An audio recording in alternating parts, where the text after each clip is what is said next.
Katarak itu kan pengaruhan pada lensa sih ya.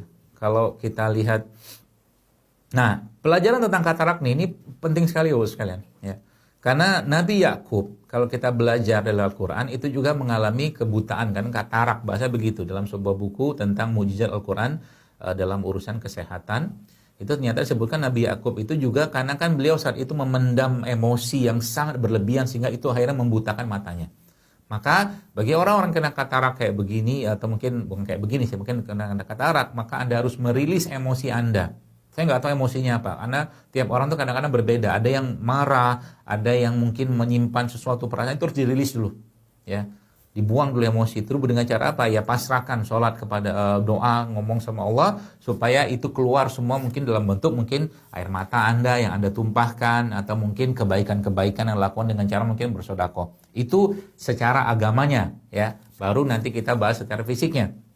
Nah, lensa sejatinya memang akan terus ya mengalami pengeruhan atau mungkin mengalami. Jadi kebanyakan masalah besarnya itu adalah karena tingginya kandungan asupan gula. Jadi kalau mungkin saya bertanya kepada Bapak yang bertanya ini atau mungkin Ibu yang bertanya ini, kemungkinan besar saya duga, karena kan saya nggak nanya, asupan gulanya terlalu tinggi, terutama dari gula-gula olahan seperti tepung-tepungan, nasi putih itu gula tinggi semua, termasuk gula pasir. Artinya apa? Itu harus Anda stop, ganti dengan gula yang sehat, ya, karbo yang bukan karbo olahan. Contohnya apa? Tepung, bukan umbi-umbian tuh karbo sehat tuh maksud saya begitu ya. Kemudian biji-bijian, bukan biji-bijian, apa namanya?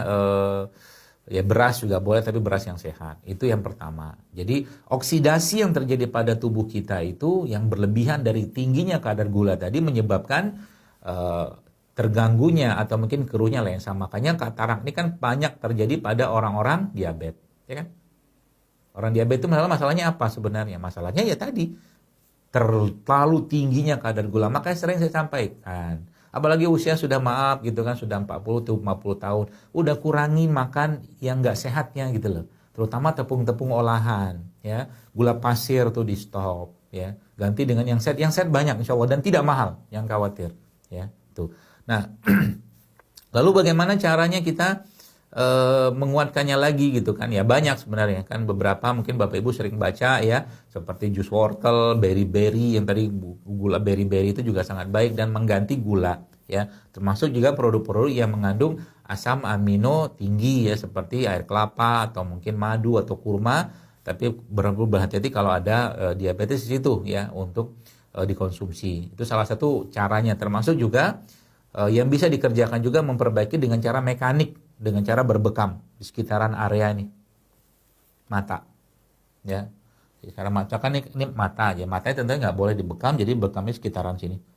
Itu juga sangat baik. Sampai nanti ini juga bisa di apa tuh namanya, kalau yang ada tusuk jarum juga bisa sangat membantu untuk tusuk jarum untuk memperbaiki fungsi lensa. Dan yang paling penting apa? Proses degeneratifnya itu di stop dengan cara jangan lagi makan yang nggak sehat gitu loh. Itu paling penting sebenarnya. Memperbanyak puasa juga sangat baik, dan yang paling penting apa? Ini yang paling luar biasa. Berdoa, minta sama Allah. Ya, ngomong sama Allah, ya Allah, jangan jadikan mataku ini kabur, bahkan tidak bisa melihat lagi ya Allah, karena aku masih ingin membaca kitab-Mu ya Allah. Ngomong terus ya begitu. Nanti Allah akan kasih, kembalikan penglihatan, termasuk juga salah satu obat yang terbaik yang bisa diberikan. Nah, tapi ini obat ini harus pakai keyakinan. Yaitu apa? Kata Nabi SAW, zam-zam 5 syuribala. Bahwa zam-zam itu sesuai dengan apa yang kita niatkan. Teteskan zam-zam ke mata dan minum juga, niatkan untuk kesembuhan. Ya, tering teteskan air zam-zam di mata dan minum. Minta sama Allah, ya Allah perbaiki penglihatanku. Dan mungkin itu teguran dari Allah. Ya, karena mungkin ada hal-hal yang mungkin selama ini Allah tidak suka dilihat, misalkan apapun, saya nggak tahu itu, saya tidak menduga juga, tapi minta sama Allah agar dijadikan mata itu bisa melihat hal-hal yang Allah ridho saja.